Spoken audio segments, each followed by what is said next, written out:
Hello, everyone, and thank you for being here.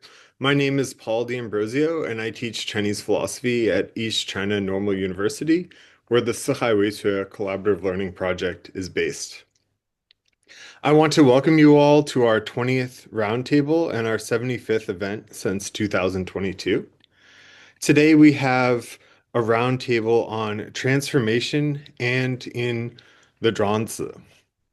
And our invited discussants are Professors Ellie Wang from Chengchi University, Tim Connolly from East Stroudsburg University, and Jonnie Yunqi Zhang from Minzu University of China. Our chair today is Xuantong from East China Normal University.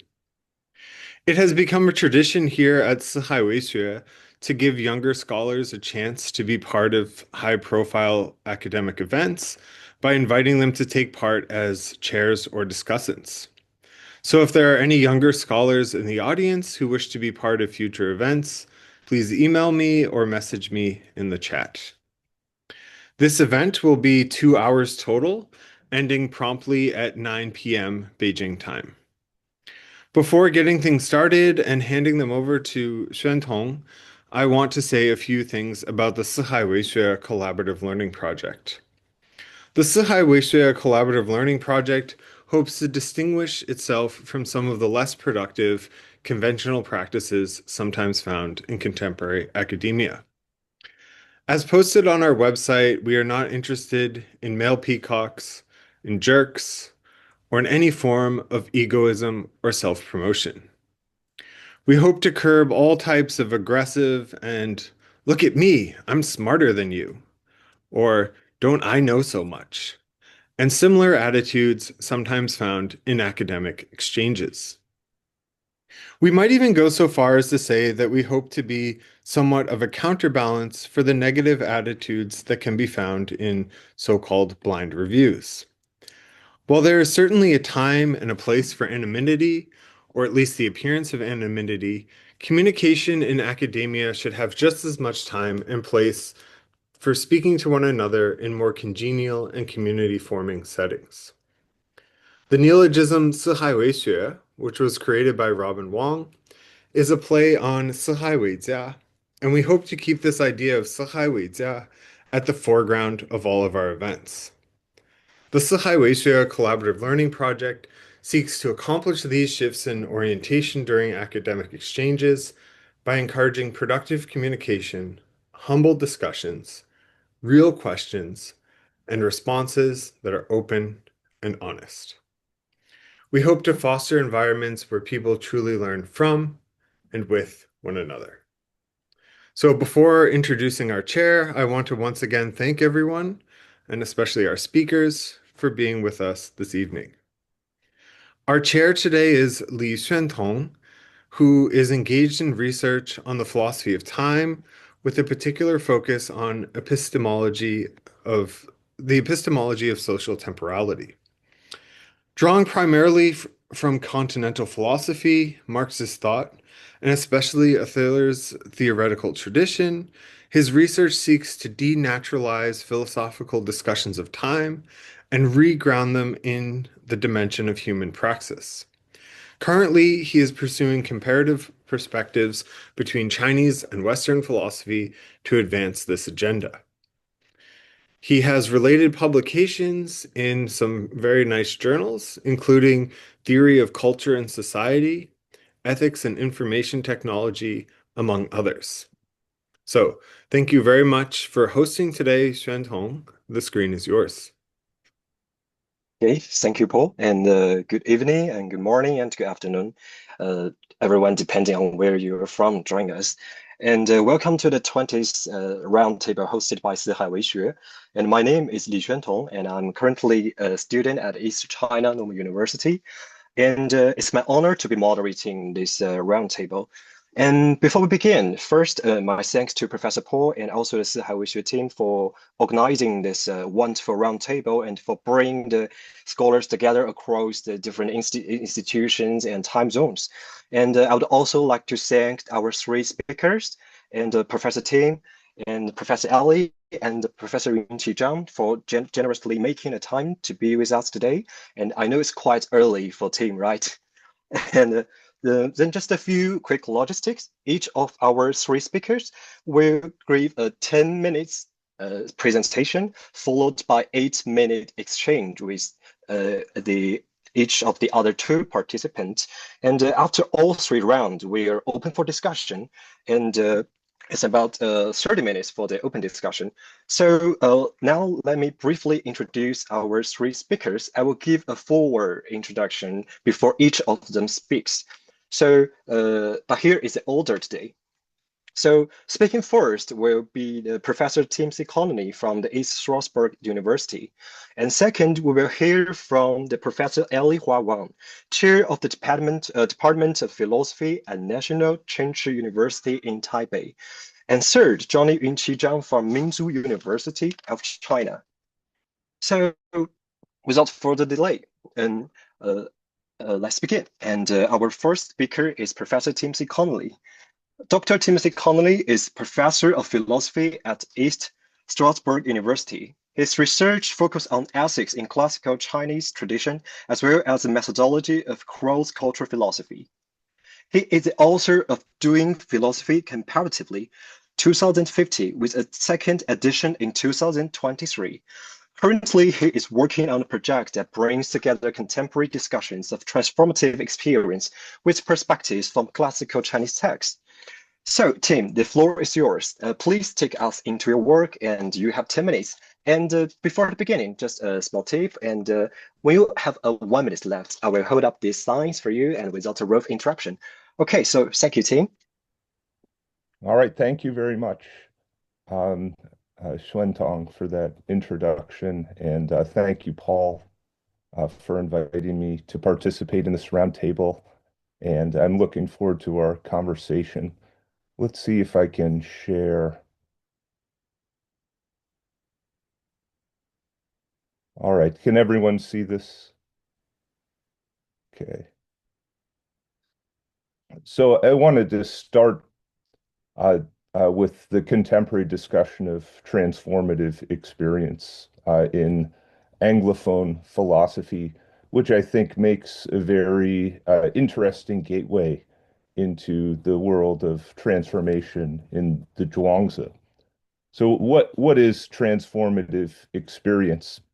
According to this famous book by the Yale philosopher L.A. Paul, it's experience that's both epistemically transformative and personally transformative. The personally transformative part means that it changes your whole outlook on things, that it alters your core values and preferences, and that it makes you into a different type of person. The epistemically transformative part is that it's gives you knowledge that you couldn't have had without undergoing the experience. So some examples that are used in the literature include experiences like having a first child, fighting in the war, going through a religious conversion, studying abroad, or moving to a new country. And what all these experiences seem to have in common is that they alter your identity or they alter your values in ways that you couldn't have known about before going through the experience. And then in the contemporary discussion, there's a puzzle that emerges when you put these two dimensions together, the epistemic and personal dimensions.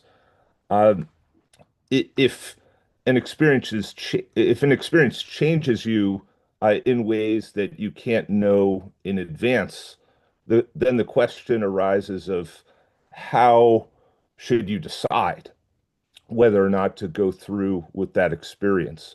So much of the discussion in the contemporary philosophy of transformative experience is just about how to make these big choices about whether or not you should undergo this type of experience that could alter you in ways that are unforeseen.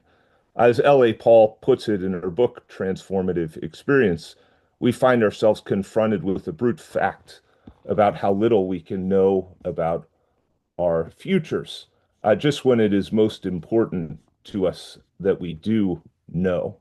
This edited collection of essays about transformative experience has this picture on the front of it of a person jumping off a cliff, right? With the idea that going through one of these experiences that are transformative, like having a child, moving to someplace new, changing your career, is a little bit like jumping off a cliff. It's a decision that's very difficult to make rationally. Okay, so that brings us to uh, the Zhuangzi, who is a philosopher of transformation, perhaps the philosopher of transformation. And one reason to bring these two uh, philosophical discourses together is because the contemporary debate reflects all of these assumptions about authenticity and about personal fulfillment and the importance of making your own life decisions that I think are very contemporary, right? They're bounded assumptions that are maybe unique to the Anglophone world, or even to this discourse in Anglophone philosophy. And I think looking at the text of the Zhuangzi can help open up our understanding of transformation and open up our understanding of transformative experience. It can give us a whole different perspective, right? So we know that right from the beginning of the text, uh, there is a transforming world that's at play, right? With the kun fish that transforms into the peng bird. And of course, there's the most famous passage in the text about Zhuangzi dreaming of the butterfly. And these passages sort of center the importance of transformation in the text. And what I think is unique about the Zhuangzi's world, insofar as the issue of transformation is concerned, is that uh,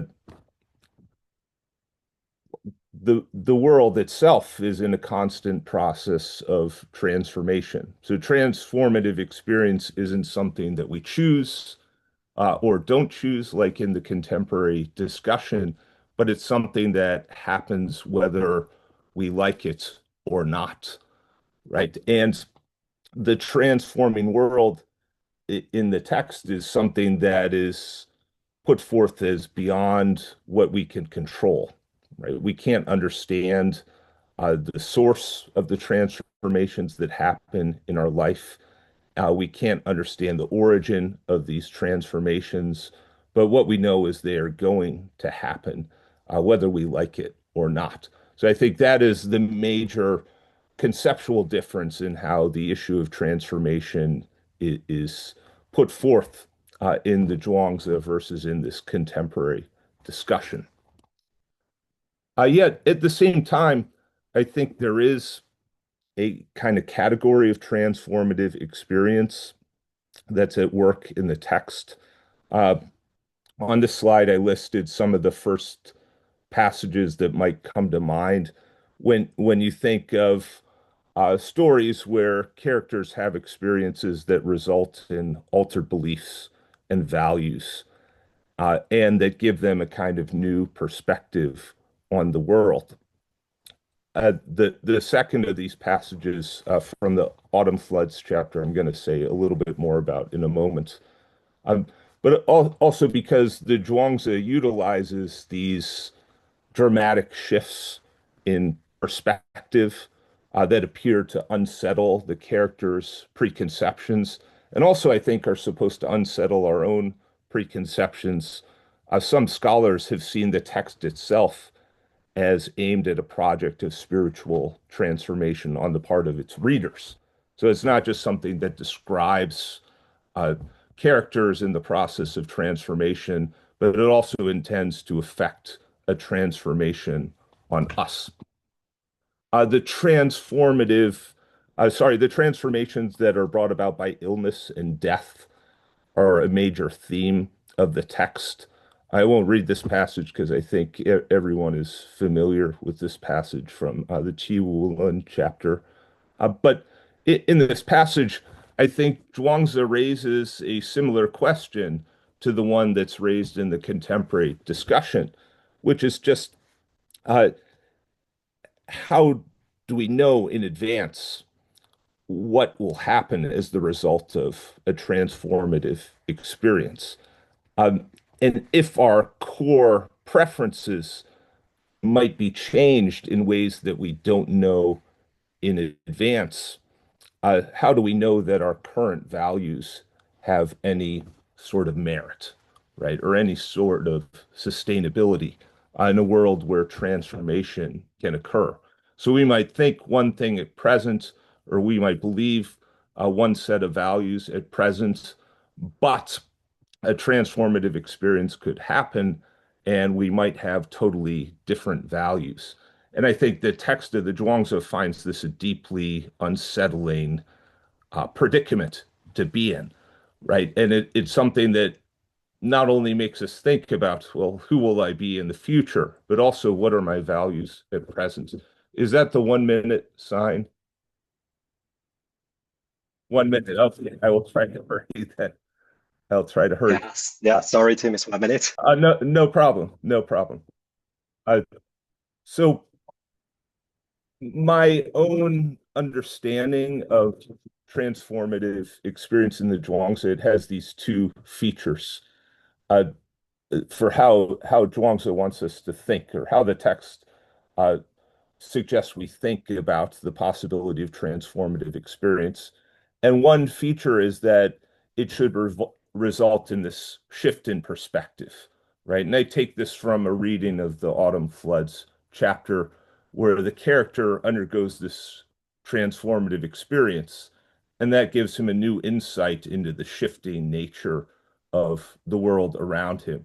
And I think in the text, there's a contrast between uh, characters, creatures, or human beings who undergo a transformation and attain this higher perspective on the nature of the shifting world, and creatures that remain in one place and do not attain that higher perspective. So I think that's a first feature that the text suggests, is that living in a transformative world requires this dramatic shift in perspective, not as the result of a particular transformation, but as the result of the nature of the transforming world.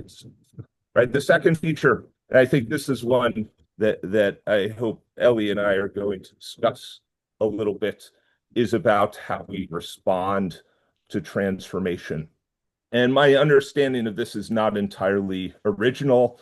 It draws on these accounts of adaptive agency and responsive agency that are found in contemporary scholars like Mercedes Valmisa and Karen Lai.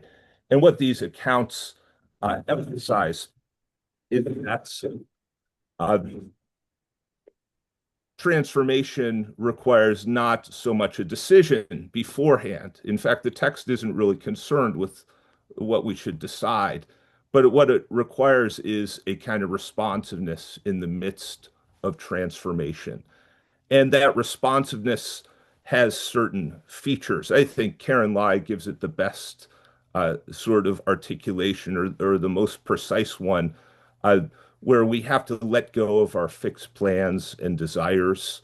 We have to look at the situation in front of us and understand which features restrict us and which can be turned to our advantage. And then we have to find a response that fits the particulars of that transformation. All right. And I think this notion of fittingness is one that Ellie wants to challenge. So I will stop there, and I will look forward to the rest of our discussion. Thank you. Okay, thank you, Tim. That gives us a lot to work with. And Ellie, you mentioned earlier that you have some questions and, let's say, challenge, right, to Tim. So I would like to hand the conversation to you. The next 8 minutes are for yours and Tim's. Thank you, Ellie. Okay, thank you, Tim. This is a lot of fun because I just remembered another question. I was busy writing it down. So let me share my screen just so that we all kind of see the question. So I do have um, 3 questions regarding the adaptation, and also because when we talk about adapting, right, then it has to do with fittingness. So let's see if I do it right. Maybe not. Let me try it again. Okay. Does this work? Yes. Okay. All right. Thank you very much. I want to, because Tim and I met at another conference, and so we had some chance to talk about this, and I read his paper and I really like it. And I think Paul's recommendation to the paper, whoever hasn't read it, go ahead and read it. So what I want to do is I want to press on the issue of the fittingness that you might encounter with regard to adapting, right? So if transformation is everywhere and you basically don't know when it's going to happen and how it happens, and when it happens, it could change our perspective, but we might not even know when it's happening. Okay, so if our task is to respond adaptively or responsively to changing circumstances, then we still need to ask what makes a response fitting, right? So it seems that it couldn't be that whatever response is fitting, or maybe that's what you want to argue. I don't know. So it seems that not every adaptation to change is equally fitting. So some changes may open new possibilities, which might be something that's akin to Zhuangzi's interest, but others may diminish or distort or misplace us, right? So let me raise 3 thought experiments. So the first one is this. In the story where Zhuangzi drums on a basin and sings after his wife's death, what if Hui Zi had arrived and then started drumming and singing instead? Okay, would that still count as fitting or like adapting to the change in a fitting way? So if not, right? So if Hui Shi doing it is actually not fitting, then what makes the same outward act fitting for Zhuangzi but not for Hui Shi? Right. So what exactly is one attuning to here? Is transformation as such, or one's own relation to the deceased, the emotional situation, or the position one occupies within the event?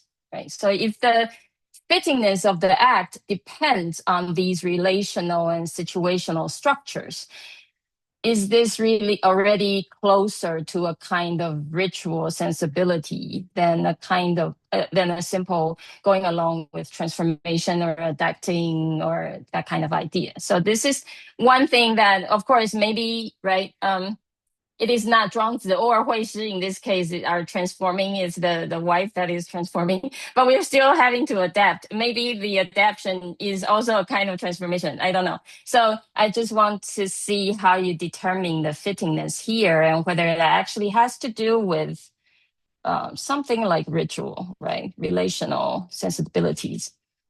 Okay, so the next question, if I can switch. Okay. Am I switching? Right. So the next question has to do with our favorite bird, Pong. Okay. So that Pong is it Qiulun, right? So suppose Pong accidentally flies into a cave, right? So we know that Pong is something that got transformed from a big fish, right? And it didn't decide to transform, it just happened. And then it accidentally flies into a cave and becomes stuck. So it could, in principle, get out, but it doesn't know this. So should it struggle to escape, or should it attune itself to the cave? So that's a question. If it stays long enough, it may lose its capacity to fly. Would that count as transformation or as a degeneration or deformation of its possibilities? So more generally, the Stroudzian responsiveness have the resources to distinguish fitting transformation from mere adaptation to a diminished environment. Okay, so that's what the question is trying to get at. And the third one is maybe a little harder version of Peng. So what if Peng didn't accidentally fly into the cave, but it were born in the cave and had never known the sky, only light and shadow from the entrance, right? So according to Zhuangzi, should it try to get out, or should it just staying there and fit to the cave, right? So more importantly, how could it even know that its present form of life is limited? So if greater knowledge requires a transformation of perspective, what makes such a transformation possible for someone whose world has always been narrowed? So this might be a Zhuangzian version of Plato's cave, right? So what if Peng, in this cave, in a cave only knows light and shadow, but unlike Plato's cave, the question here is not simply how to turn from illusion to truth. The question is really about whether Zhuangzi has the resources to say why leaving the cave would be better or not, rather than merely another transformation. So this is where I want to stop and to see how you think. Thank you. Okay, thank you, Ellie, and that's given Tim a lot to work with, right? And for the interest of time, and Tim, would you like to hold that question for our open discussion, right? Yeah, sure, absolutely. Okay, thank you. So now shall we move on? And thank you both. Thank you, Ellie. A really rich exchange here. And Yunqi, let's bring you into the discussion. And the next 8 minutes are for you, yours, and Tim. Yes. Thank you. Thank you. I'm very honored to participate in this roundtable. So actually, my question might be pretty short, so maybe you can use my time to also engage with Ellie's questions. I really like the view that being present in this moment gives us a perspective on the limitations of being and gives us the ability to shift and opens our perspective to wider possibilities. I kind of understand Tim's view as a liberating kind of idea that we through transformation, through being different moments and different limited moments, we from transforming from one limited moments to another limited moments give us the possibility of being non-exclusively cleaned to being non-exclusive and the possibility to embrace more and more perspectives, more and more possibilities. My one question is, I wonder what would Professor Connolly, would Tim think defines the crucial difference between this transformative fittingness and the 与时偕行, the going along with time, the timely situation in this Confucianist perspective. Also, what would be the parallel to the, as Ellie stated, the 常道, the relatively stable and in some sense normative thing that was pervasive in transformation? What is the relatively normative way that, or how can one gain the ability to transform and be always fitting? Thank you. All right. A lot to try to answer for with this account. And thank you, Yunqi, and thank you so much, Ellie. I'm really grateful for these questions. But I think that I can try to tackle uh, uh, some of them at once, right? Because I think both sets of questions are about this notion of fittingness, right? And making this notion a little bit more precise. So first of all, I should mention it's not just my problem, right? And as I said in my presentation, this is not an entirely original part of my account, but it's a kind of agency that you find in some contemporary scholars working on agency in the Zhuangzi, like Karen Lai and Mercedes Velmisa, and also Chris Fraser, I think, is a big source of inspiration for this type of account, right? And in short, I think maybe there are two versions of the fittingness challenge, and now I'm thinking maybe there are three, Yunqi, based on your comments, right? But what one version of it is uh, how to know what is fitting, right? So how do we know? You can call this like the epistemic version of the challenge, and the other one you is even if we can know what is fitting, like how do we determine that what is fitting is worth doing?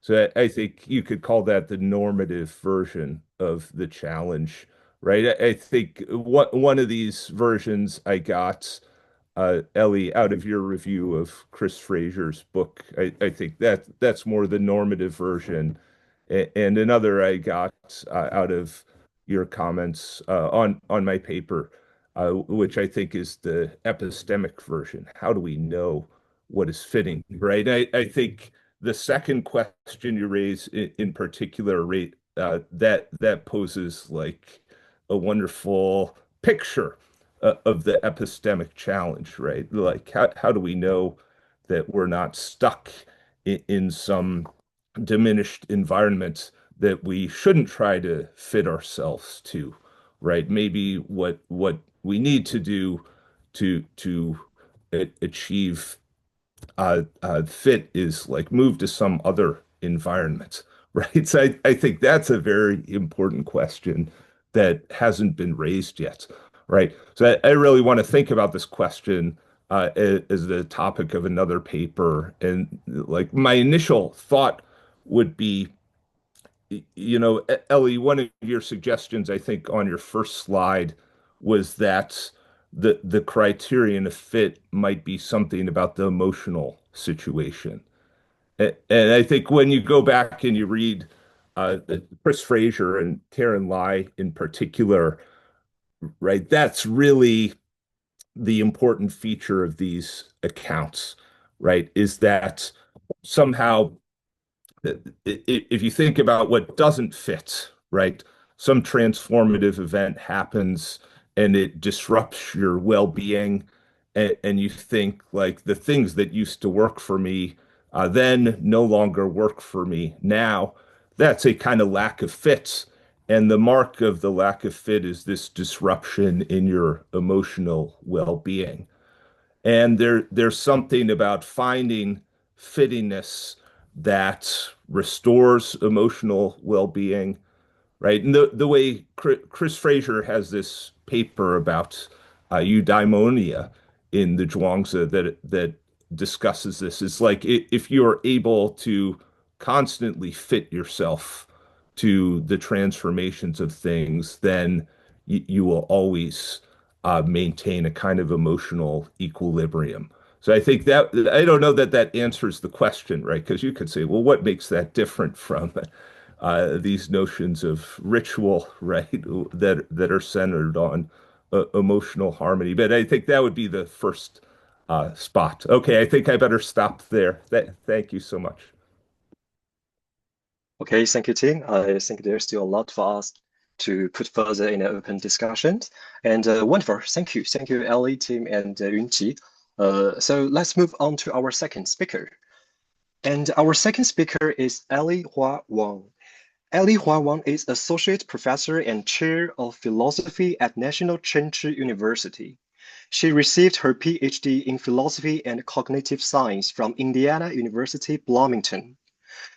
Her research focuses on early Confucianism, ethics, and moral psychology, with particular attention to Xuanzi and questions in contemporary moral philosophy. So, Ellie, over to you. You have 10 minutes.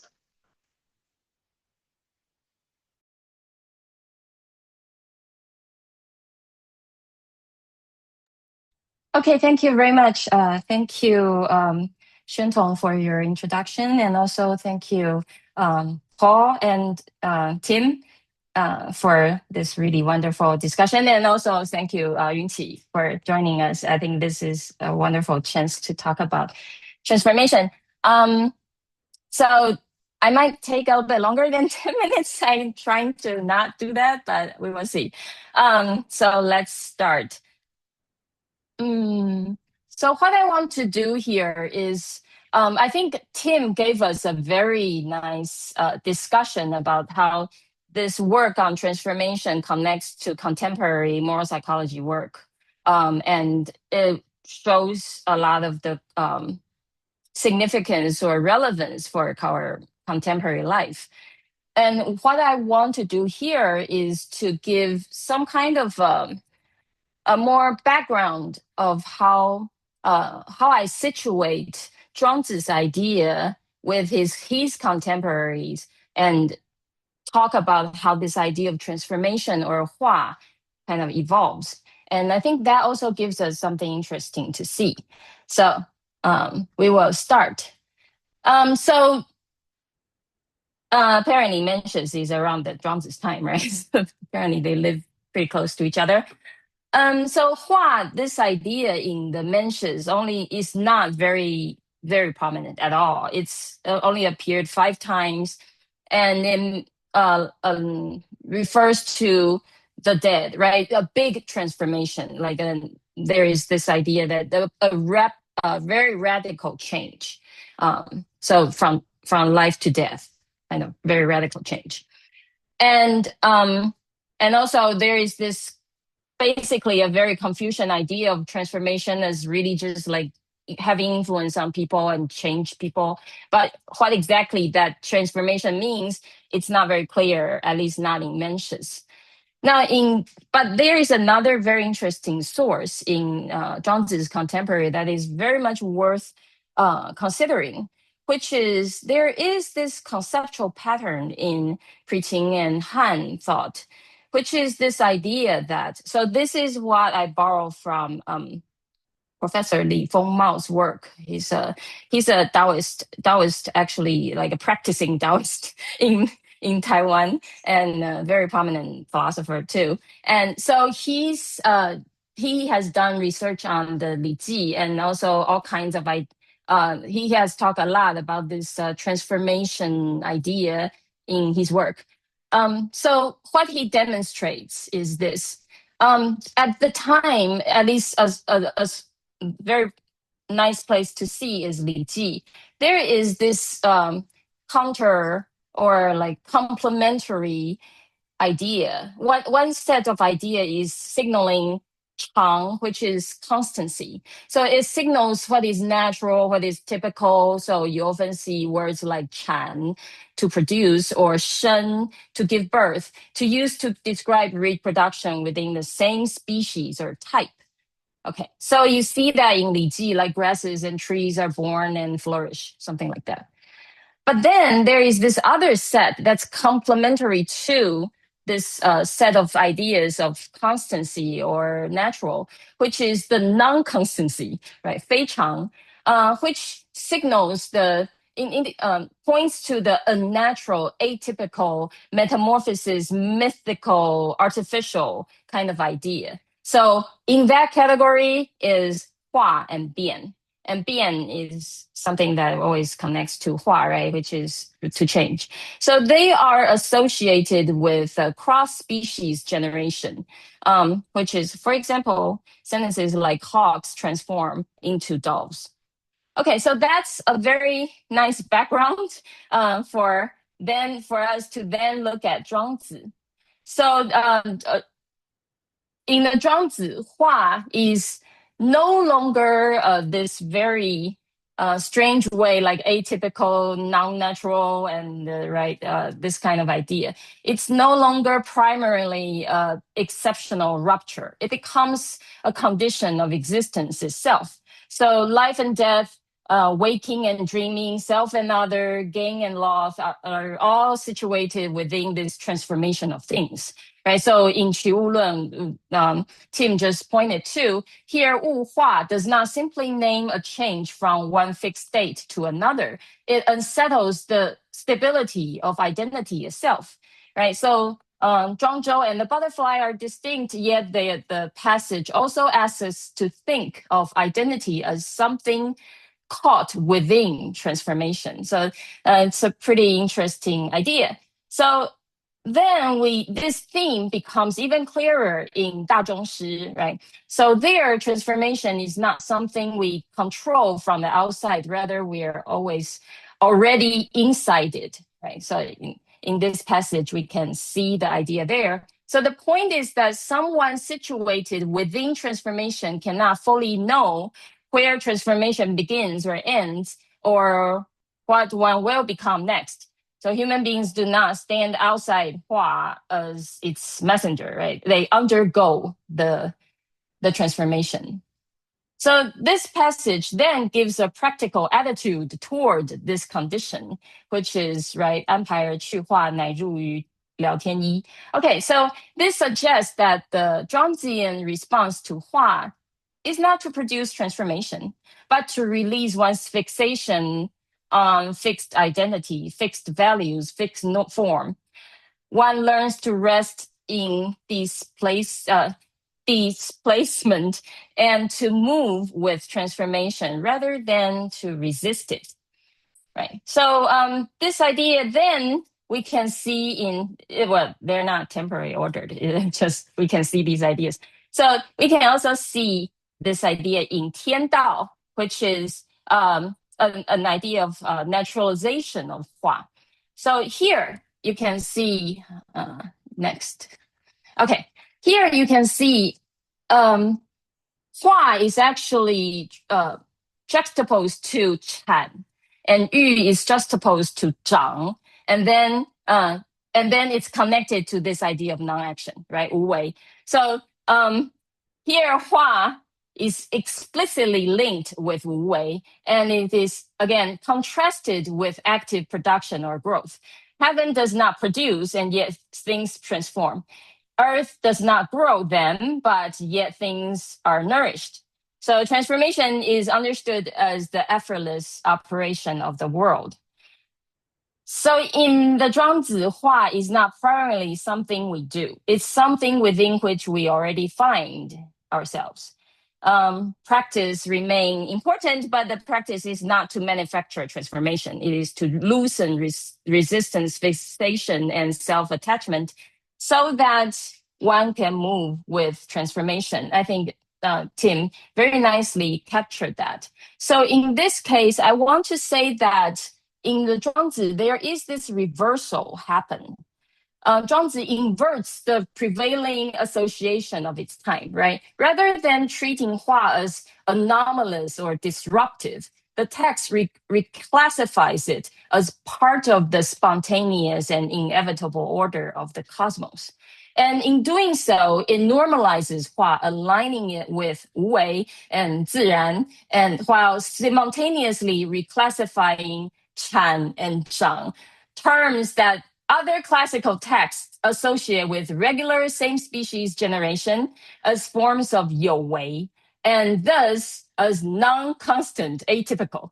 And so this reversal challenges conventional distinctions between Chang and Fei Chang, the constancy and the non-constancy, aiming to elevate the existential meaning of life-death transformation to the level of cosmological necessity. Right? So in this vision, existence requires new meaning and continuity through a kind of effortless metamorphosis. And at the same time, we can kind of see that this reversal also continues a pointed critique of the mentioned model of moral cultivation, one that is grounded in the imagery of plant growth and emphasizing nurturing as the key to realizing the moral goodness. Okay, so that's a very important move by Zhuangzi. But then we can see Xunzi's critique, which is, wow, I didn't even get to Xunzi. I am gonna finish this. Okay, give me a little bit of time. So we see Xunzi's critique is this. Xunzi takes the concept in a very different direction. So he explicitly criticizes Zhuangzi for overemphasizing heaven and failing to understand the human. Right. So for Xunzi, the human way cannot be reduced to simply following along the things. Human beings must establish order through learning, teachers, ritual propriety, customs, and deliberate effort. So this is why Hua for Xunzi becomes very important. So in Xunzi, you actually find 74 times appearances in the Xunzi. Like I said, in the mentions, it's like 5 times and not very significant.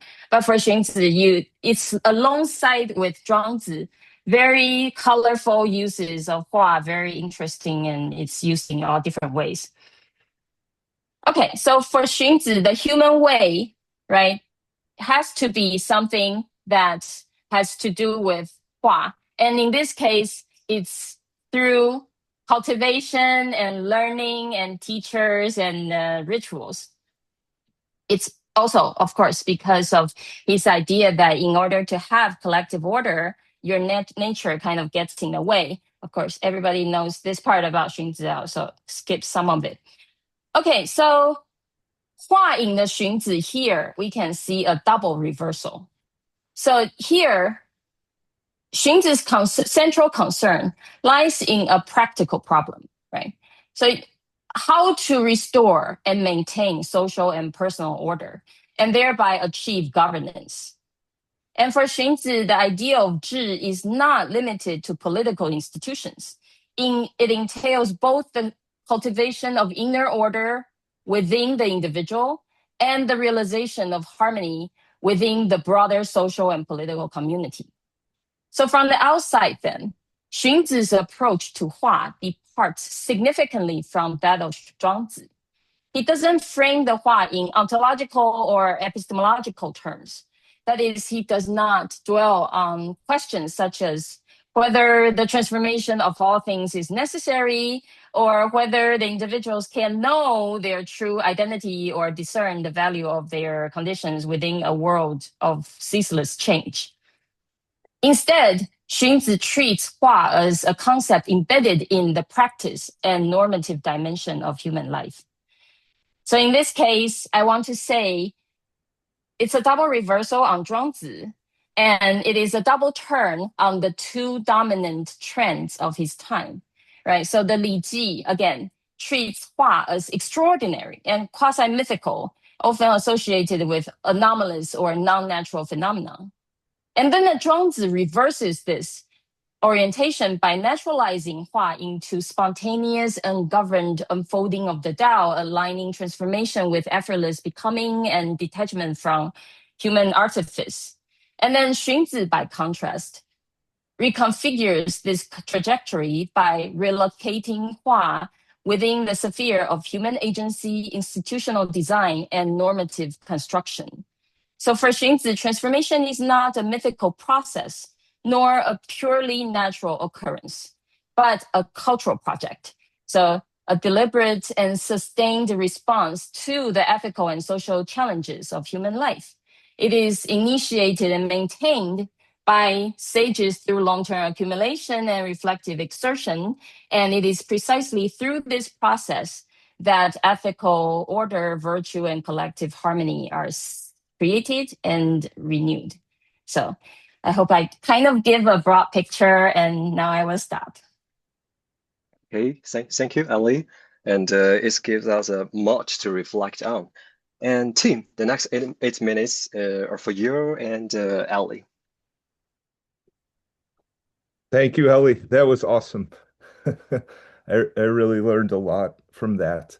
I I wanted to ask maybe like a creative challenge from Zhuangzi to Xunzi, right? Like I think you asked a creative challenge about Zhuangzi. So if Xunzi's concern is with governance, and governance is not just about political institutions, but it's also within the individual, and it will involve these individual processes like accumulated efforts that take place over a long period of time. Uh, my question is, how would Xunzi respond to the challenge of transformative experience that Zhuangzi raises, which is supposed to be very unsettling to our current values, right? And seems like it would be especially unsettling to projects like accumulated efforts on which Xunzi's project of self-cultivation depends. So, for instance, suppose you have some dramatic life experience that results in a shift in what you value, right? An epiphany or a conversion or the death of a family member or the experience of your own illness, right? Things that are all uh, highlighted in the Zhuangzi, like this type of dramatic shift. So how would Xunzi give us a framework for responding to that kind of dramatic shift? I mean, would it be to deny? It wouldn't be to deny that that type of dramatic shift happens, right? But it would be somehow to think of the process of accumulated effort as like a defense against that, right? Or providing a stability. Is that right? Or what do you think of what would be the Shunzian response to these sort of dramatic life experiences? So again, I'm inspired by the creative challenges that you raised to the Zhuangzian framework. So this is sort of meant to be a parallel creative challenge to the Shunzian framework. Yeah, but thank you so much for that presentation. I really learned quite a lot. Okay, thank you, Tim. And for the interest of time, shall we leave the rest of the answer and yes, and feedback and for the open discussion, right? And so Yunqi, let's bring you back in, and 8 minutes for you and Ellie. Thank you, Ellie, for this wonderful presentation of this idea of how this is really inspiring for me, how this trajectory from early Confucianist Li Ji to from that brings change, Hua transformation from a rupture to naturalness, and then to again to like a more practical normative way in human agency. My questions are first, would you suggest that in a sense Xunzi, well the that the Zhuangzian ideas have a crucial influence on the birth of Xunzi's idea of how rituals should change, or are you suggesting that such a claim? And second is, rather than comparing Zhuangzi and Xunzi, of course, the two have their actual dialogue written in print. Maybe for Xunzi, what Xunzi would react to as a source of how to understand change would also be like Yizhuan.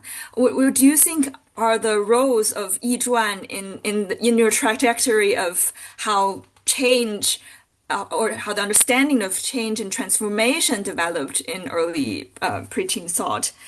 Also, when I was listening to Tim and Ellie's conversation, I also came up with a little question. It seems like Tim stresses more like the dramatic side of transformation. It seems that for Tim, only dramatic switch can count as like a transformative experience. But on Ellie's side, because Ellie thinks more on the side of Li Wen, there is always, it seems like transformation is more transformation of situations, timely situations. Like it's like 与时偕行，因地制宜，时错之宜. I wonder if the scope or the level of change would in would be fundamental in your standpoint of how to balance between Chang and Bian, and if we tilt towards more like the normative side or the like accepting and embracing the transformation side. Thank you. Okay, thank you, Yunqi. And Ellie, we still have 6 minutes, so you can answer the Yunqi's question. Okay, thank you so much. Yeah, these are very good questions, and I'm really grateful that I get the chance to think about them and try to answer them. So I will start with Tim's question. So yes, I think Yunqi very nicely observed that Tim very much emphasize on the very dramatic change, right? The transforming experiences are the kind that you don't really know what you will be like after you're transformed, and so it's a very big change. And actually, Xuanzi would agree with this kind of the idea of transformation. So, and I will get to that. But both of them, I think. However, I'm not sure if Zhuangzi actually think the transformation is a very dramatic and rupture kind of change. That I'm not sure. Because he thinks everything changes and you don't know if you're changing. So I'm not sure if that really works with Zhuangzi. But for the Confucians in Peking, including including Mencius, right? Because when Mencius talks about Hua, the idea is human and deceased human, right? So Hua, the idea itself is a juxtapose of the human and its upside down form. So itself is a very big change. And from Li Ji, we also see that Hua is the non-natural, it's a very even mythical kind of change. It's very big change. It's from like some kind of insect to bird or something. Or one kind of bird to another kind of bird. It's a very ruptural change. And it's the same thing for Xuanzi. It's a very big change. But not sure about Zhuangzi. Yeah, so that's maybe Tim can help us answer that later.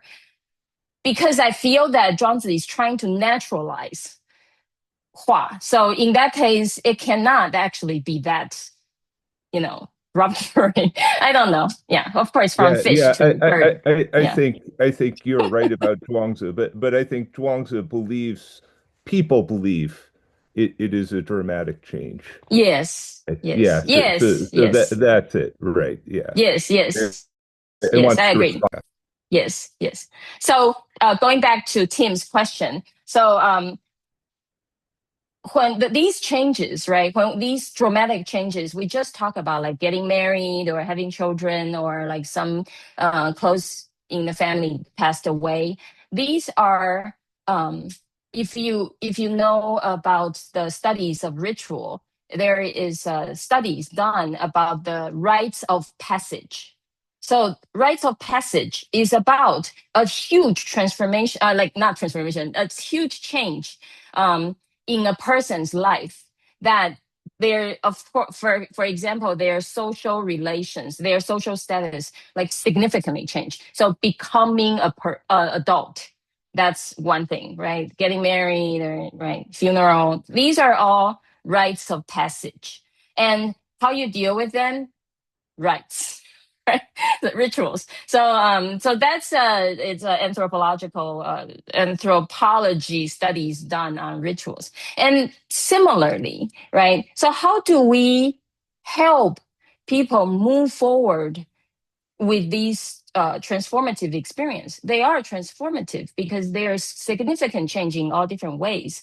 The thing is, I think Confucians and studies on ritual, they think it's not just an individual's own their own thing to deal with this change, because the change involves the social relations, right? So everything around them also change, right? So how you relate to, for example, if my father passed away, then how I relate to my father's sister will change afterwards, right? We all share a memory of a deceased person, right? So in this case, we need something that's stable enough to carry people, to support people through this change. And these rituals are actually done, they're designed to help people move through different phases through all kinds of design. So I just heard that Xuantong is interested in social temporality. I'm not sure if this is related, but the idea is that, right, like this temporal idea is very, very important. The temporal dimension is very, very important in dealing with change, right? In dealing with how you relate to things, right? And the temporal dimension is totally in the design of ritual, is through designs in different temporal setups so that you can change your relation, right? Smoothly. So in this case, I think one very important thing is Xunzi doesn't think, or Confucians don't think that humans are just by themselves, right? Humans are situated in relations, and they're supported by relations, and they are historical and his situated existence. So the history, the tradition, the what makes sense to them, right? Why it's meaningful to them has to do with their context, which has to do with history and right. So that's one answer to Tim. And Yunqi has some very interesting questions too, but I saw the white paper, so maybe we can leave it for a later discussion. Is that better? Yeah. Okay. Yes. Okay. Thank you, Ellie. And yes, we can answer the Yunqi's question for the open discussion. And we still have our last final speaker. So shall we move on? And let's introduce our third speaker, Yunqi Zhang. Okay. Yunqi Zhang received her PhD from the Department of Philosophy at Peking University and is now an assistant professor at Minzu University of China.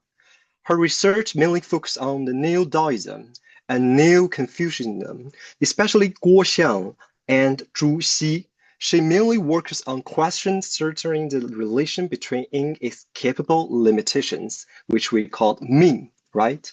And human capabilities, as well as coherence and incoherence in a changing process. So Yunqi, the floor is yours for 10 minutes. Thank you. Thank you, Xuantong. Let me share my PowerPoint. And I would also like to ask you to excuse me for my poor expression because it's been like a half year since I last spoke a lot of English. Sorry. Can you see my page now? Okay. Sorry, is I it cannot. Yeah. Okay. Is it on? Okay. Yes, it's okay. Okay. So my presentation is mainly about Guo Xiang's interpretation of the Zhuangzi. Well, I like used a little bit of time to pull this thread out from my PhD dissertation, which theorizes Guo Xiang's philosophy in the question of Mingxian and focus on how Guo Xiang deals with Mingxian in terms of change, momentary situation, and the relativeness of identity. But for this presentation, So the basic question I want to present is first we ask when we think about ways of life paths to walk on, we usually think about what should we do or how should we live? That's more like the normative question that Tim and Ali has been talking about a lot. What creates a better future? What should I do? In what ways do I react to abrupt experiences, the change of life? But also, I think there's equally important question that's about motivation, right? Why act at all? Especially in good times, we believe that what we do, what our good behaviors will result in good results, and there's a worse justified by the results. But then in the bad times, when the ambitions collapse, when it seems that our actions does not result in the hoped for results, and it seems like a more basic question arises, like why we act at all, why do anything at all if I cannot get the satisfying result that even no matter how hard I try, right? So it doesn't even have to be like an absolutely desperate situation. For example, when I was writing my dissertation, I think my problem is not, I don't know what to do. I know exactly what to do, but it's just that because of my anxiety, because of my regret, because of these expectations, emotions, like in Confucian terms, 一必固我, I cannot pull myself together to just begin to do what I think I should do. So, people are often trapped in worries, regret, and anxiety. So the problem of motivation in the face of radical contingency is more like my entry point into thinking the problem of transformation and change and how to react in how to see this fundamental situation of transformation. Also, this is my opening point to understanding Guoxiang. I think Guoxiang's understanding of change, of basic the natural change is quite radical. For Guoxiang, there's this big gap between past and present. For example, he thinks we can't find in the present what was accessible in the past, and we can no longer access what was accessible in the past, and death is independent of life. Life and death are two separate events that each arises spontaneously, that you don't need life to have the event of death. It's quite weird, quite radical. And also he says that the past self is not the present self, which later Buddhist scholar Seng Zhao also like transformed into a Buddhist way of interpreting this idea. But anyways, basically Guoxiang have a very radical idea of change and transformation, and he basically thinks each moment is a dramatic transformation, like Tim suggested. Like each moment there is a gap, there's a rupture between what is present and what was past. And this kind of interpretation of past and present, this kind of non-identity across time stressed radically, can sometimes be understood as, well, as implying certain ways that we can do nothing. we have to accept this situation. For example, if for in Guoxiang's account, if each moment arises spontaneously and there is even no linear causality, well, if past and present are two worlds, we cannot have like strict sense of linear causality, and that's how like scholars like Professor Book-Ziprian interprets Guoxiang. Well, I went to Chicago for a year when I was writing my dissertation, and Professor Ziprian's view influenced me a lot. And for him, he would say that we can only vanish into each moment. We can only accept whatever arises, and there's no better path or worse path. There's only the 自然, the self-soul path.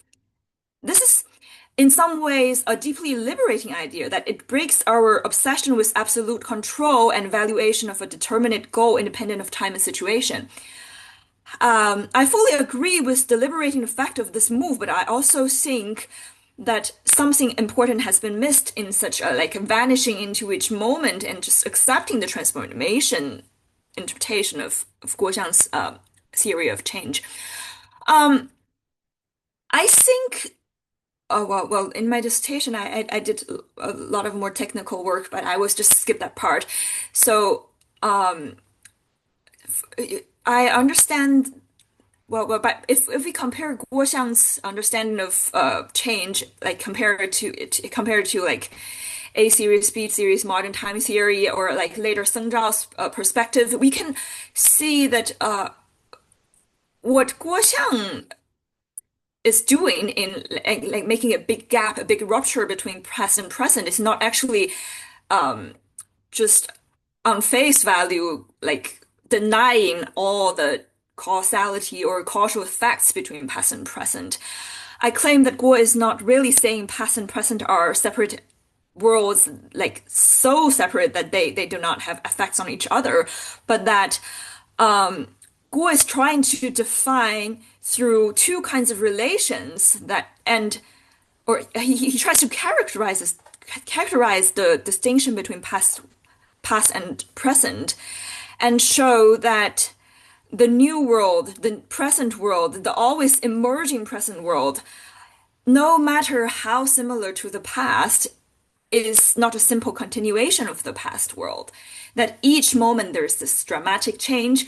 But what he does is that he just defines two kinds of relations, like 相者之有 and 于今安得有之. It's two different kinds of situations. For the world past, a lot of things consist the world past. For the world present, a lot of things consist the world present. But in some sense, the relation between this present me and maybe the present Xuantong, Ellie, Tim, although we are different persons, we are different entities, our relation is even closer to comparing to the relation between myself and the past self, because by co-consisting the present world, we have this direct relation that we can directly act, practice, and influence each other. There is this immediate possibility of action between us, but the past is irreversible and the future is not expectable. We cannot participate anything surely of the future, so that present becomes this very special moment. I think Guo Xiang holds a kind of maybe particular way of presentism in some way. He elevates the present into a very special site. The present becomes the only ground we stand on. Although he holds that there's a gap between past and present, but what he does is just he negates linear absolute control, but he does not negate the efficacy of present action on the future. And sorry, I will just do it very quickly. And such a position have maybe two practical implications. The first one is that since the past is reversible, the future is uncontrollable. So the present have this special metaphysical situation of being the only site of action. So we have no need for retroactive anxiety, projective obsession. There's this sense of only now can I act. There's no need to worry, participate, but we just have the present, and this consists of motive right now. And the second is that since the present is always self-emerging, 自生的, and no matter what you do, it's always 自生. The present is unending generation of the new, and the world necessarily moves forward. As Guo Xiang says, 无事非生，生则所在皆本. So renewal is the core of experience. To live is to be thrown into novelty. And you can't actually do nothing. Even if you were like tied to the bed, you still necessarily do something new. And you don't have to worry that like there's this absolute difference between like do nothing or being creative. So only now needs my attention, and being is not nihilistic. Being unable to do certain things are 自然, but that's not a passive boundary.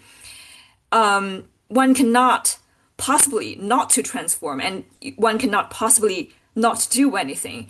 But by acting and participating right now, one gains the sense of reality. So I quickly wrap up this presentation. That's basically what I want to say. Thank you. Okay, thank you, Yunqi. And Tim, we still have actually we still have the 45 minutes. So let's give you 8 minutes, and you can have some question or the exchange with Yunqi. Tim, it's our time. Thank you. All right, thank you, Yunqi, for that fascinating presentation. Let's see.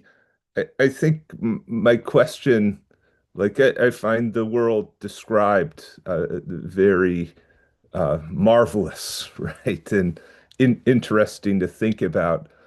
But it also requires we reconceptualize a lot of our notions, right?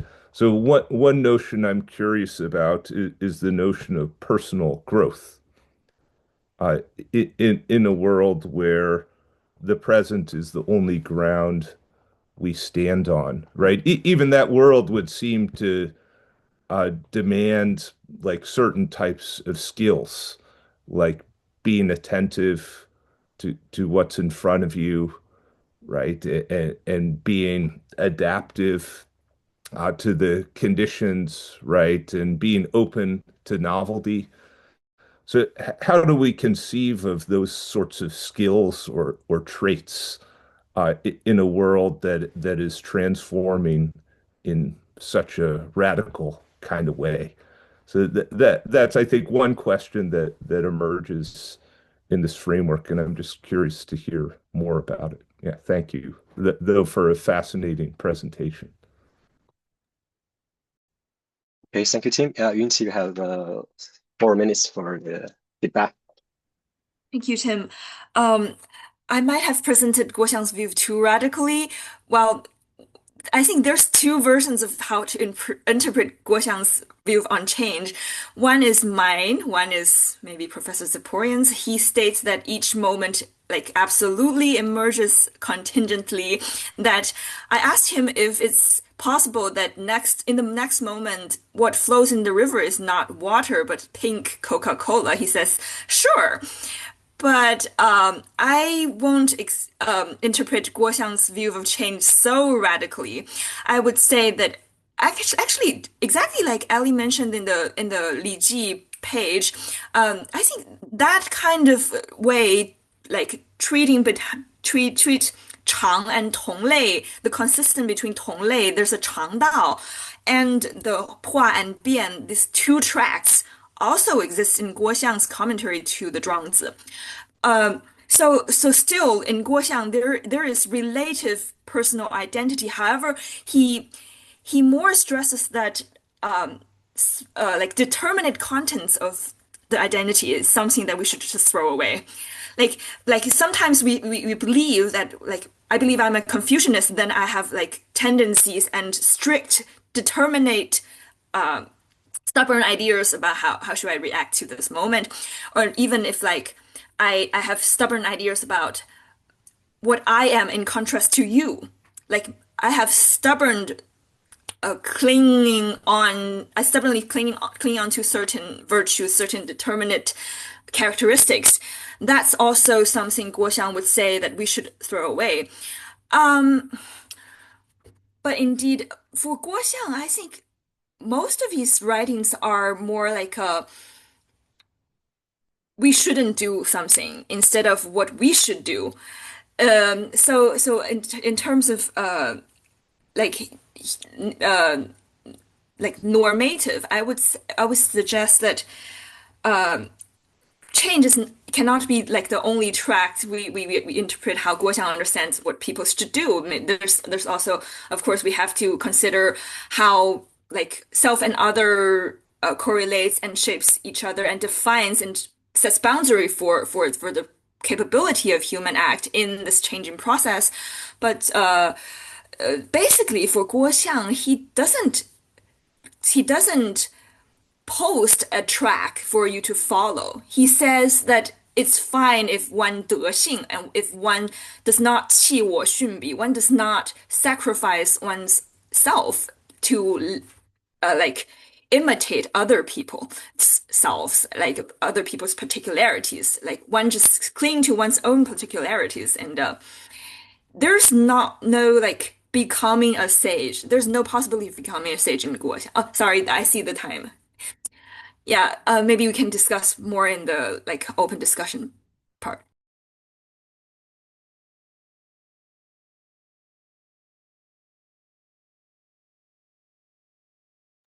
Xuantong, you didn't open your mic. Sorry for that. Sorry for that. And Ellie, and the last of our paired exchange goes to you and Yunqi. So 8 minutes. Okay, thank you, Yunqi. This is really very interesting. I just wonder, maybe there could be some connection from Guoxiang to some Buddhist ideas, because it could be that Brooks' interpretation has to do with his fascination with Buddhism too. I don't know. So my question is kind of matches Tim's question. Tim was asking about personal growth, and I am also thinking about personal growth, but also other ways our past experience affects positively to our action, right? So, for example, even thinking about what to do has to do with not just right, not just right now I'm fixated about my identity or my experience or who those things. There are a lot of things like, for example, relations, right? I even remember I relate to you, or I kind of know how human nature has certain kind of patterns. And even though they're not necessary, I kind of know their patterns that I want to take that into consideration. Or meaning, right? When we find something meaningful, it seems that also has to do with the fact that we develop gradually. So I just wonder, in your less than radical interpretation, right? Is Guoxiang's Zhuangzi again more therapeutic than, right, skeptical, or a very different kind of the radical freedom kind of idea, right? So is it the idea really just about, let's not be fixated, let's not be absolute, let's not talk about necessity, right? So if you're thinking, for example, if you want to say that what happens next is contingent, yes, it is contingent in a way, right? So it's kind of contingent to the situation that happened before, and contingent to the patterns that's operating in the world and everything. But I think a lot of these the thinkers, they won't think that they're necessary in the Western, the logic sense, or absolute, or determinant, or right. So is that the only thing we want to avoid? Is just, let's not have big fixation, or are we talking about something stronger? That's basically give up, right? Just not remember, not keep those in mind. Now, my second question is this. I always feel the Taoists, when they go a little bit further, it just feels that they kind of assume something like human nature is good. So, which is that if you don't have these polluted ideas about fixations and absolutes and right, doctrines and stuff, then you'll be fine, right? So that seems to be something that goes on in a lot of the Taoist idea. I feel. I just wonder how you think about it, right? Is it the idea that basically, right, if you don't do those things, right? You just mentioned that he doesn't offer positive suggestions. He offers not to do this and not to do that. So if you don't do those things, you'll be fine. Is that some idea, something like that? Thank you. Okay, thank you, Ellie. And Yunqi, we have 5 minutes for you to exchange with Ellie. Thank you, Ellie. Those are very important questions. So first about like what is like a more positive account of Guo Xiang's like what Guo Xiang suggests what we should do. Um, on the one hand, I think all the Zhuangzian philosophers that are more or less on the side of anti-agency, like more or less on the side of like let's forget agency, or like we just let go rather than grasp. But on um but for Guo Xiang, I think he is in some sense influenced by Huang Lao and of course also Confucianism. He seems to think that those heritages well also could be used and as a complementary part of his stuff, but they just have to be freed from certain like rigid and dogmatic ways of thinking. Um, I think uh, I think your second question is actually about like if we have this very positive idea of nature, like we just don't do anything, and we just don't do certain bad things, and then we will be liberated, we'll be emancipated, and we will be fine. But no positive justification comes for what we don't know what will be freed, right? For Guo Xiang, I think he still like insists on the necessity of political hierarchy, the necessity of like a sage king. He thinks that he states somewhere in the commentary that it's necessary it's super important for a sage to be king because 节奏 to be king will mess up the whole thing. And if even if the sage king doesn't do like literally anything, because he's the sage king doesn't do the bad things, that's also important. I think positively Guo Xiang's like political theory, he's part understanding of Mingjiao and 政治 centers on 当时应物, which is also a Huang Lao idea, surely, but he stresses on like maybe I think that might be something that we should view like together with the Confucianist classics and the Huang Lao heritages. It's like Guo Xiang's theory might be sometimes like 插件 怎么说? Like like something plugged onto the past heritages that adds to them, like to free them from certain like worse ways of understanding. But also Guo Xiang also have like a more radical side in his metaphysics. Maybe we can discuss more in the later session. Thank you. Okay, thank you, Yunqi, and thank you so much, all three of you. And that was a remarkable set of exchange, I have to say. And I think we have already started to see some lines of disagreement or convergences. And especially, I'm so glad to hear that Professor Ellie is still interested in the sort of topics like the correlation between the temporal dimension with the action or something like that. Wow, I'm so glad to hear that. And so we now have about 30 minutes for the open discussion and also for the audience questions. And for the audience, if you would like to ask a question live, you can just use the raise hand function. And I think Paul would call on you. And if you would rather type, the chat is open as well. So please keep question concise. And if your question is for one specific speakers, please let us know. And yes. So we are opening for the discussion now. So while we are waiting, is it okay if I finish my reply to Yunqi? Because I yes, haven't replied to her. Of course. Yes, Yeah. is that okay? Yes. And if Tim wants to reply to me, that'd be fine too. Of course. There are three questions hanging. Yeah.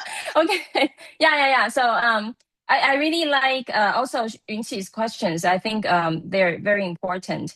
So they're rich. And the first one is really, I think, very important about the influence of Zhuangzi's idea of Hua on Xunzi. And I feel that it has to be important.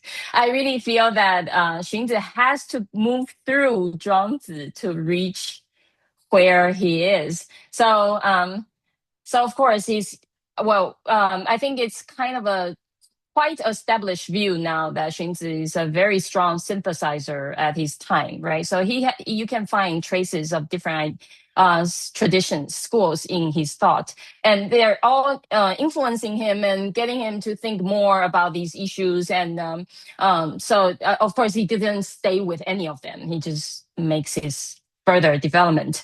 But Zhuangzi Hua, because the idea of Hua is only really prominent in Li Ji and Zhuangzi and Xunzi, right? So, and you can kind of see that for Xunzi, he is in some ways responding to these Li Ji and Zhuangzi. And I definitely feel that Zhuangzi's idea of Hua kind of challenges or gets him to have to think about, well, then if we really want to talk about, right, if you talk about these masters, true people and stuff, that's great, like big birds, sounds good.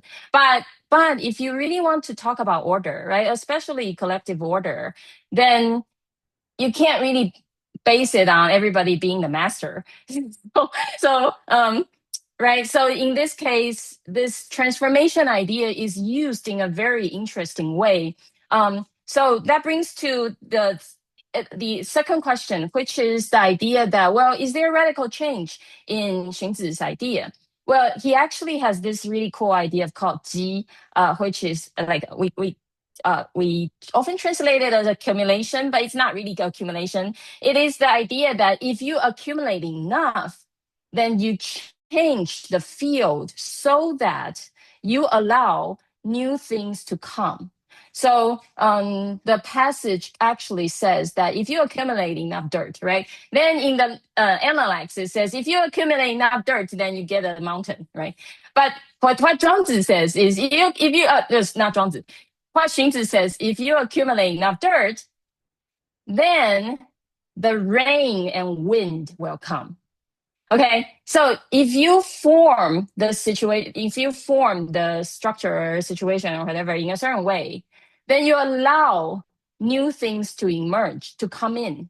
And that's a rupture. That's a very radical change. But the idea is, how do you get that? Well, you don't get that by individual mastery. You don't get that by just working hard. You kind of have to have ritual and right, accumulation and things like that. So those are kind of a very initial reply to you. And then you also brought out the Chang and Bian, right? I think there are two kinds of dialectics in the Xunzi. So you can see what I talked about was Chang and Fei Chang, right? The constancy and non-constancy, or typical and non-typical, non-natural and natural, right? So that is Chang and Fei Chang, and they are complementary to each other as a conceptual structure. But there is another set of relation, which is constancy and contingency, which is different from Chang and Fei Chang, or constancy and non-constancy. So the relation between constancy and change is actually 道者体长而静变, which is there is something constant there. But what's constant is not the world, right? It's not the surface phenomenon of the world. It is actually the underlying structure, the patterns that are constant, but they manifest themselves in different ways. And that's because they come into different contexts. So Bian is actually the manifesting phenomenon given the change of context for the constant patterns. Yes, so these are two sets of different relations. Yes, okay, thank you. Okay, thank you, Ellie. And while people are typing, maybe you can still ask each other questions yourselves. Yeah. Yeah, I had a follow-up to Ellie. Yunqi, did you want to go? Did you want to say something? You first. No, you go ahead. You go ahead, since she responded to you. Oh, maybe I have a little bit of follow-up from Ellie's reply. Yeah, I I might have not like completely expressed myself earlier. I also do think that there's even in Guoxiang there is Chang because there's evidence that he I won't go into text, but I think for Guoxiang there it seems that the present is like a box. The box is here in a certain sense so that the empty box itself is constant. And everything come and go in the box. When things comes to this box, they are concrete and something that we could act upon. We could practice, we could engage. But when they leave the box, they are junks. They are like something we just have to throw away. When they leave the box, we have nothing to do with them, or we have nothing we can do about them. So what we can do is like we are in the box in which we coexist a present world with other people, other things, other that are present, and therefore we just like do it now. Just start doing things now. But still, there are memories of the past. Guosan does not deny that there's memories of the past and considerations about the past, but like these informations are present because they consist the present me. But I can't do anything about my memories of the past because they are irreversible. What I can do is maybe like create like the next box to create the next present world. And that's in that sense, Guoxiang both Guoxiang admits that there's 习以成性, there's 机习, the possibility of learning and becoming. But on the other hand, I said earlier to Tim that Guoxiang mainly thinks that those contents that left the box should be thrown away, and as like in also like my past self, the determinations of past self are also contents that left the box and should be thrown away. Yes, that's like some of my follow-ups. Yeah, kind of, can I talk? Yes, yes. Okay, Yeah. so this is right. This is so fun.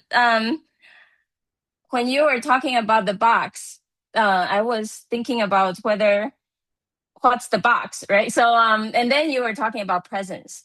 And this kind of echoes a question I have maybe for both of you, which is Zhuangzi talks about this 外化内部化, which is the transformation of the outer and not the inner, which is in 知北游.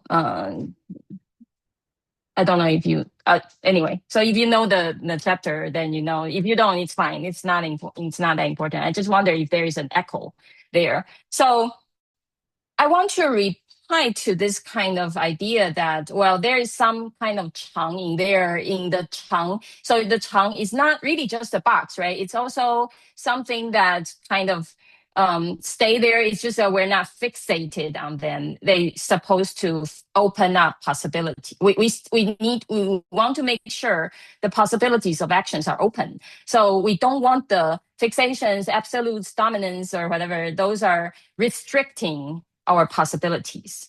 It seems that's an important concern. So my question is, but it seems that some possibilities are open only when you have these constraints. So I call them selective constraints or enabling constraints, which is it's because you treat certain things in certain ways, then that opens up a meaning or a path of action or a possibility for you. So if you're not taking them seriously, then you won't have those possibilities. Of course, you have them as a logical possibility, but that's not motivating. It has to be motivating if they are real possibilities. And real possibilities a lot of times requires previous engagements, it seems. So I just wonder what you think about that. Okay, so I'll stop. Sorry. Thank you, Ellie. That's a very important question. I totally agree that without like true engagement, you don't have the like real possibilities. Um, I think that Guoxiang, like my interpretation of Guoxiang, might have incorporated these in the in his understanding of like 比我, like others and selves, and how we have the self, and what is 兴奋.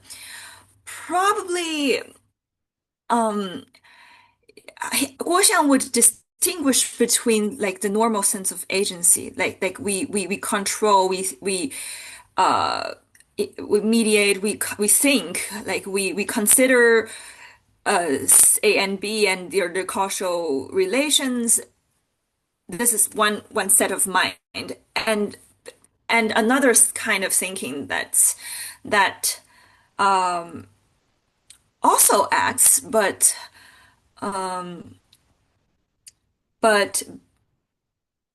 does not use like commonsensical self as the unit. Like, I mean, it's I think it's more like the well, just to make a wild wild saying that maybe some in some sense it's uh the the big self and the small self, like the self per se, the self like as experience itself, and versus the self that is contrasted to others. There's one sense of self in contrast to others. Like I have certain, well, say, um,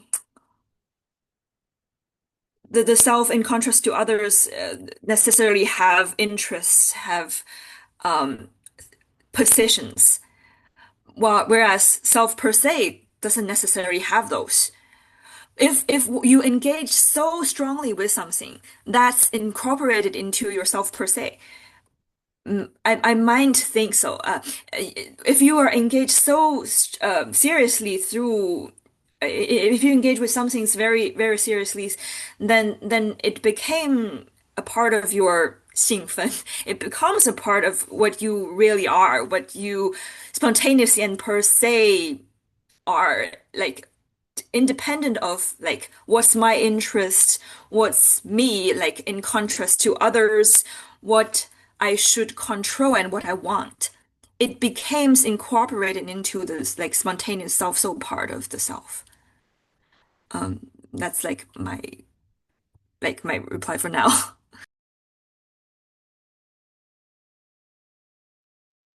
Can I ask a follow-up to Ellie from our earlier conversation, if that's okay? Um, I, I I asked the question about Xunzi and how he would respond to dramatic life experiences, and I really appreciated your response about rites of passage, right? And in fact, as soon as I asked the question, I thought, well, ritual, it's got to have something to do with ritual. So I'm glad you said that. But the notion of rites of passage as like specific forms of rituals that respond to major changes in a person's life. Like I think that's definitely something I want to think about more, right? As a way of handling dramatic, transformative experiences.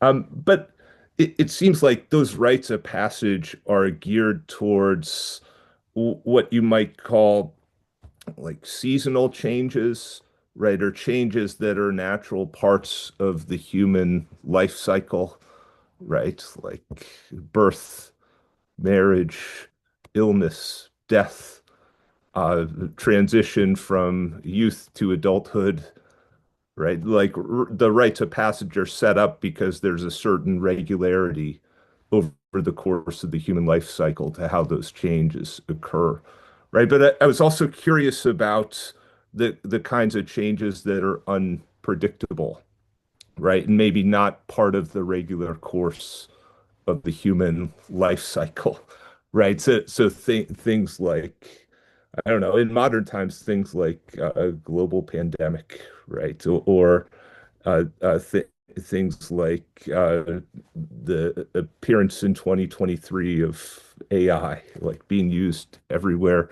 right? But also in the Zhuangzian world, you could think of things like individual epiphanies or individual conversion experiences, right? Like Zhuangzi's experience at Aoling, where a bird collides with his forehead, and it causes him to have this major life epiphany. And it seems like what's different about those sorts of changes is that they're both unpredictable, and they're very the ones in the Zhuangzi anyway are very personal, right? And maybe things that other members of our community might not be able to understand or help us with. So I'm just curious to hear your response. But I would say I really love that response about rites of passage, and it gives me a lot to think about. Okay, thank you, Thanks. Tim. Oh, sorry. Sorry. Are we not supposed to just talk among Okay, ourselves? yeah, because I say that we have that one audience that already raised his hands up. So Yes. why don't we, yeah, let the audience. Okay, so Nicola, you can turn your microphone Thank you. Oh, wait, let's see if my audio works. Thank you. Actually, I don't want if Professor Wang wants to continue, I don't want to interrupt the discussion, so it's okay if Professor Wang wants to. Oh, okay. So it's still about the rites of passage, actually, because what Professor Wang said made me think of the idea of liminality, right? Which is the state, like the state where identity is suspended. And Van Gennep, who theorized the rite of passage, said that it's like a region of in-betweenness, where opposites meet and fade into each other. And what's interesting here, I think, it's that later developments of liminality, for example, Larry Ellis, speak of the figure of the trickster, right? This idea, this figure that is playful, irrational, which is a liminal figure in itself, which is always in between identities. It's not really a formed identity. And I wonder what you think about this figure of the trickster in relation to Zhuangzi, because in Zhuangzi it seems like the liminality becomes diffused. It's no longer in between two identities, but it's more like a forgetfulness of identity altogether. So it's like a constant, like a transformative continuum of experience, which is a diffused liminality. So I just wonder if Professor Wang has any opinions on the idea of liminality in relationship to Zhuangzi. Thank you.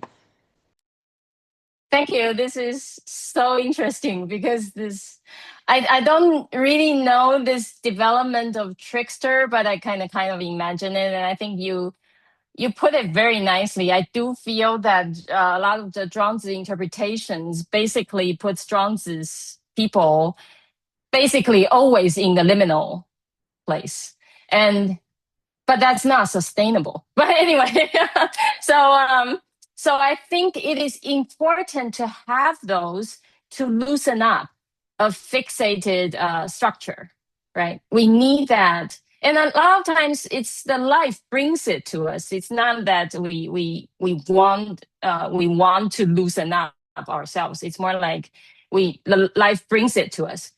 And we have a reason to adapt, attune, right? We want to figure out what we do. So it's important to have that space.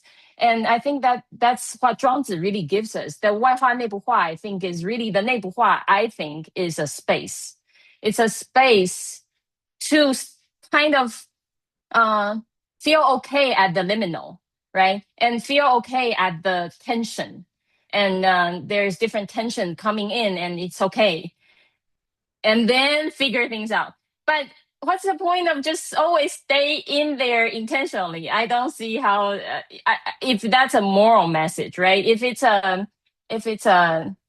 right, if it's a someone always stay there, and then you lose a lot of other things, which is what I was saying earlier, which is there are real possibilities that you're losing if you always stay in the liminal, right? You have to have something real going on. And to do that is to actually have engagement and commit in a way that's doesn't have to be fixation, but it's still commitment. So that's my. So I think I think this is really lovely, and I totally agree with it. So Thank you. yes, Thank you so much. I hope that helps. Yeah. So to go back to Tim's question, so these predictable things. I totally agree. That's why I think ritual, a lot of times they are there to help us through these more predictable passages in the community. But at the same time, ritual for Xunzi is a kind of inner cultivation. So you need a cultivation to help you steer toward something stable. So it doesn't have to be you're fixated or doctrinized by idea of right, humane or propriety or whatever. Yes, you don't have to, but you kind of have to have a North Star or something, right? Like a direction. And for you to actually have the direction, you kind of need to be cultivated. And rituals does that to help you cultivate those ability to hold tension, for example, so that you can have so that you can deal with these unpredictable changes. That's what I think. Yeah. Thank you. Okay, thank you, Ellie. And I see that one more audience raised hands up. So, Niu Ziqi, you can turn your mic on. Hi, can you hear me? Yes, yes. I got a question for Professor Wang, and your mapping of the double turn in conceptual very lucid, but I've been contemplating a more fundamental issue of ontological coherence. Once Zhuangzi thoroughly naturalized Hua transformation and a human way conscious artiface seemed to lose its like a stable cosmological footing, while Xunzi's brilliance lies in his reaffirmation of human agency. And I wonder, is Xunzi's constructive transformation essentially an external corrective procedure or a form of self-fulfillment within natural evolution itself? And in other words, if human effort is itself an outgrowth of nature, could this turn imply that civilized order is not so much a kind of resistance against natural disorder, but rather nature realizing through human hands a higher order certainty it could not otherwise achieve? Without first legitimizing human agency at this cosmological level, does Xunzi's turn risk becoming a human rescue mission? It is to some extent effective, perhaps, but ontologically isolated from the realm of truth. Thank you, Ziqi, for the question. I think this is really interesting. Some part of it, I'm not sure I'm completely getting, but I try my best. So I do have a ontological theory behind this transformation, which is the idea that actually comes from Xunzi too. So he says, 壮变而实无别谓之化, right? So how I understand that sentence is the underlying substance or whatever doesn't change. There's no distinction to that, but their manifestation or their appearance changes. Okay, so the transformation is bringing the thing, for example, human, to appear in a different way. But the reason why people can appear in a different way, of course, is supported, at least not in contradiction to its own substance, its 实. right? So the metaphor he uses is the caterpillar. Well, actually, 蚕 and right. So the idea there is, but let's just say caterpillar and butterfly, which is a nice allusion to Zhuangzi. So caterpillar to butterfly, right? They're the same thing, but there is a transformation. But this transformation is very important. It doesn't just happen naturally, unlike the caterpillar, right? So for human, because we're talking about order, we're talking about for him, right? Social, individual order. We want to build a way so that what appear to be caterpillar can then appear to be butterfly. So the appearance change, but the underlying thing doesn't change. And what we do, how the human contrivance or human contribution or way, is to find the pattern, the setup, to let this manifestation shift happen. So that's I don't know, I think it's ontological, right? So I don't know if that kind of answers your question. Maybe yes, maybe not. And why is butterfly better? Well, because it is actually a way we work out the problems we have, because the natural state is problematic. Yes. Thanks, Professor Wang. I learned a lot. Appreciate it. Yeah. Thank you. Okay. Thank you, Ellie, and thank you, Ziqi. And I say we still have 2 minutes for maybe one more question.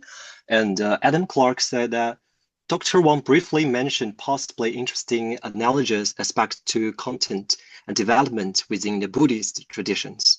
Anyone have any brief further specific comments regarding this?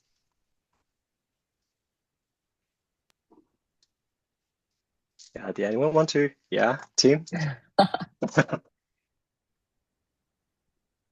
Maybe like the relation between Guoxiang and later Buddhist development, that would be a question that little bit exceeds my present capability, but I will present Professor Zaporian's some of his views. He thinks that that Tiantai and Huayang are children of Guoxiang, in the sense that I think Professor Zaporian thinks that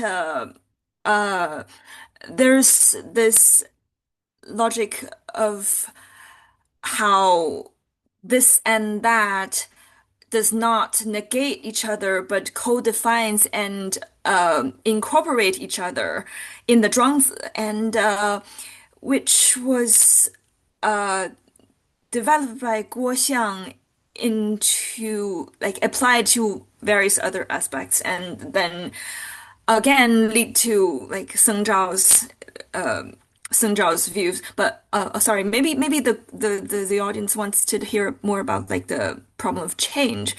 I actually have wrote a little paper on comparison between Guoxiang and Seng Zhao's view on change. I think for Seng Zhao, what he criticizes as like 人之所谓动者以like 惜物不至精, that's basically Guoxiang's view, but maybe also plus some of the earlier Buddhist views also. But Seng Zhao sees an alternative possibility of looking at Guoxiang's rupture between past and present. Seng Zhao sees that although we can theorize past and present in a way that they have a gap, but on the other hand, in the same argument, we also see that that this gap does not.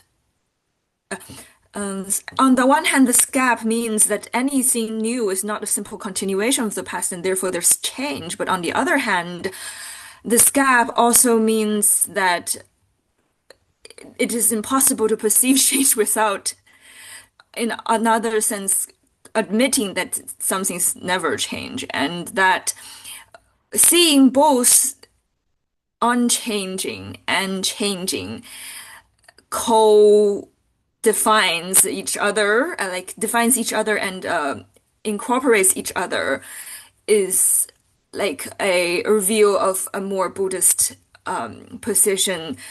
Like which is also different than the Indian Madhyamika. It's more like basically the Indian Madhyamika would say that neither change or on-change is real in any sense, that they are both false and in some sense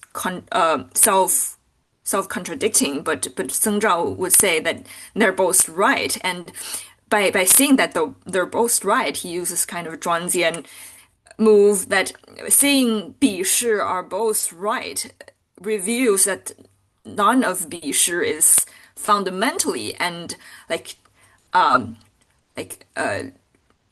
fundamentally or ultimately true in this that it can be transformed. It can be established as like a valuation standard. Yeah, that's a little bit of a follow-up. Okay, thank you, Yunqi. And also thank you for the question that Aidan raised. And we're now approaching the end of our 2 hours. Yeah, so let me bring this to a close, although I'm a quite anti-Chronos person, so but we have to follow the time, right? And first, an enormous thank you to our 3 speakers, and Timothy Connolly, and Ellie Wang, and also Yunqi Zhang. And thank you for the thoughtful and this sharp and genuinely transformative exchange. I learned a lot, and I suspect every audience to do it too. And thank you also to Paul and the 四海为学 team for organizing this series and making a conversation like this across the different institutions and time zones. And Paul, did you have something to say?